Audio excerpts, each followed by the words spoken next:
You know, they don't keep their ear to Twitter all the time. They're not like, they kind of do their own thing. But when you get to see them play, it's usually pretty fun. So Yes, glad they're I in this.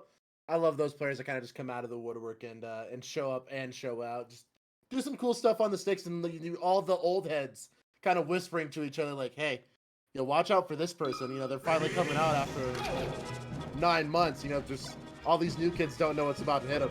So got to see that. We got a top 8 performance out of Envy, but we got a really cool match we're hopping into. We got Brutalrattle and Medz. Medz, of course, if you've been playing Melee for any longer than 5 years, you know exactly who Medz is. He is 30. He's an old head, but he's definitely been putting in that work, and he's a sponsored CG sponsored player, and he's constantly taking games, taking tournaments, taking stocks. But Brutalrattle, brand Hey, new stop it. on the rise, and he's hitting that Hack Money combo, that falling soft knee into up air to settle off on stock 1. But Medz, not to be denied, evens it up 3 apiece.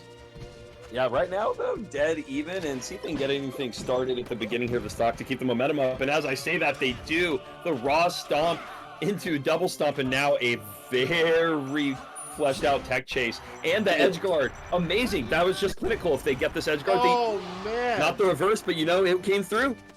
Yeah. Yes, I love getting a stomp and then grabbing someone and killing them. One confirm into a grab, and that stock is deemed forfeit in this day and age. 2023 Melee is pretty scary. Punish game is absolutely absurd across the board, and I feel like that's part of the reason we've seen some of these other characters take a little bit more rise, because I feel like a lot of the game has gotten so optimized for characters that there is the potential for players to find openings in places that were just mechanically almost impossible, for lack of a term, back in the day. That dash back out of crouch regrab to set up for that first knee and edge guard sequence. Yeah, that doesn't happen in 2017. We don't have the controllers for that. But now everyone's fobbed up, everyone's got them Doom waves, everyone's on them typewriter controllers. We all have access to these crazy, previously kind of gate-kept technical techniques. And now we have to really flush out our neutral game. Who's winning those neutral situations more and more, and allowing them to access these brutal punish sequences, as we see Medz rinse and repeat backers on and off the ledge, and we got a stock advantage here for the Arizona Native. Yeah, it's funny because it's like, the Melee is more about neutral in the beginning when people can't really hit, and then it's like punish game gets better and you feel like, well, neutral doesn't matter anymore, people are hitting so hard.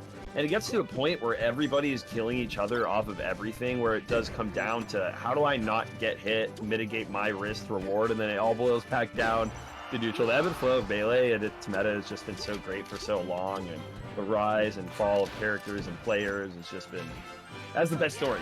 That's why we're still here. We got the best stories. I don't know who's writing it, but Medz doing its service. Hitting those 2 shine conversions, finds the up smash, and game 1 goes to the 1 seed. Yeah, it's look no further than this past CEO when we see a pretty inactive Plup and a very inactive Wizrobe come out and show that punish game and absolutely flushed out neutral mix-ups can really lead you to some incredible tournament performances. So again, Wizrobe, just the absolute pinnacle of robotic, flushed out punish game where you are getting killed off of every grab, off every stomp, off every second hit in air.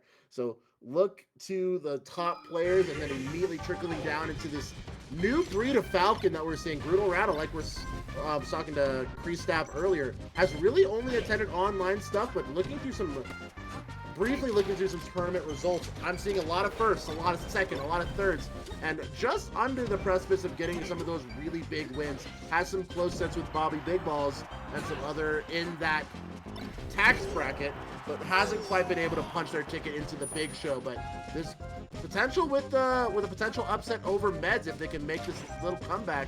Love to see how this guy's career can start to evolve. Oh yeah, Brutalrattle is a cool player. I've played them quite a bit in tournament. They always ended up clutching me because of John's. And then I will say that I think they're pretty close to me locally. They're like the SenCal area, kind of similar to Azel or like Spark did a lot of their come-up-its. And they've started attending locals a little bit here and there in the SenCal region, so I hope that it maintains. I want to bait them out to one of my tournaments and stuff. So I think that a lot of those hopes will be seen to fruition. Them starting to enter more events.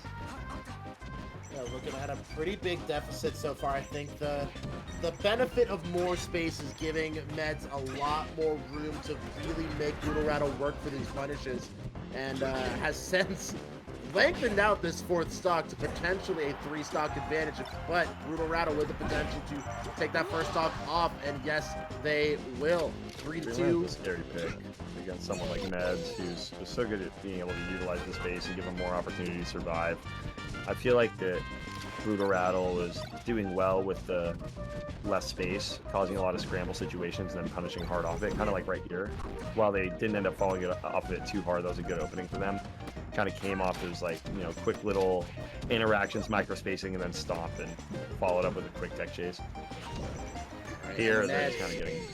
reading the jump. That's a juicy 69% 3-stock. Hey, that's that one company that does pretty cool stuff, right, Trey? Yeah, I like 69%.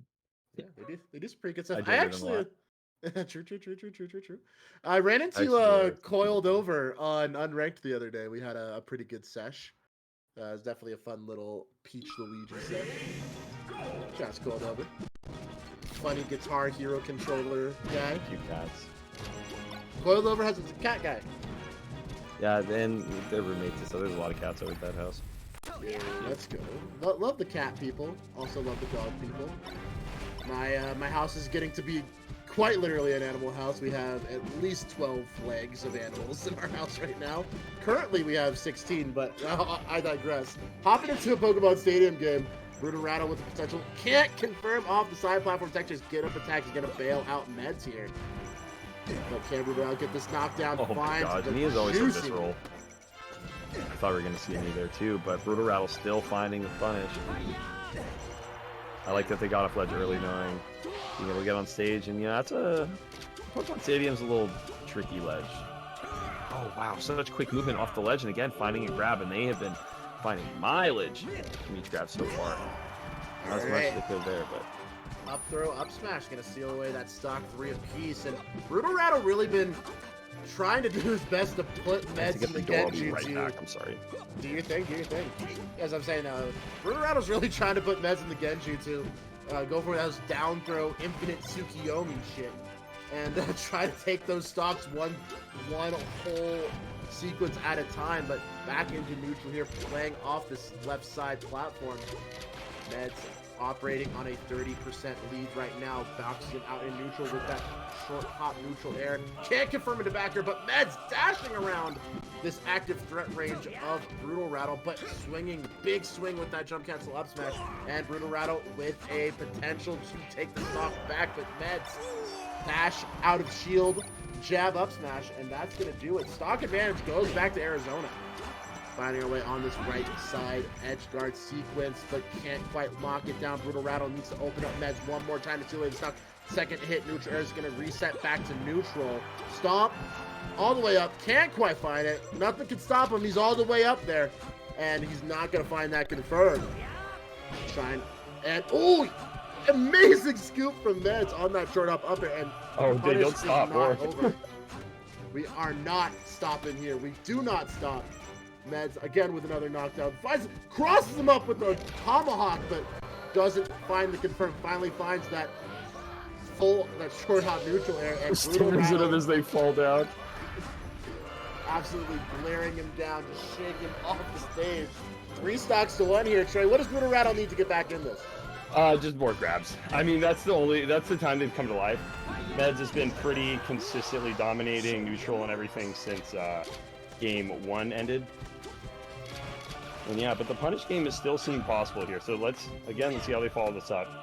Seems really strong, and here we go. Here's the grab. Yeah, can he get it? Oh, no jump. Wait a minute. Hold up. Wait a minute. I'm telling you, they're scary off the grab. Brutalrattle is very much a Wizrobe type of Falcon, and the last time Medz and Brutalrattle had played, Medz specifically told him that he felt like Wizzy. Like, he felt like he was playing a little Wizzy. Oh, wow. Mini Wiz. High praise that is coming out from Medz. Yeah, someone told me I was a mini Armada, I would probably take this game a lot more seriously. Whoa! Ooh, I like that conversion. And Friends Volume 3, hello? Okay. Wait a minute. All right, Medz. Putting a little bit of sauce on top of that. And you love to see it. That's a 3-0 for Big Man Medz.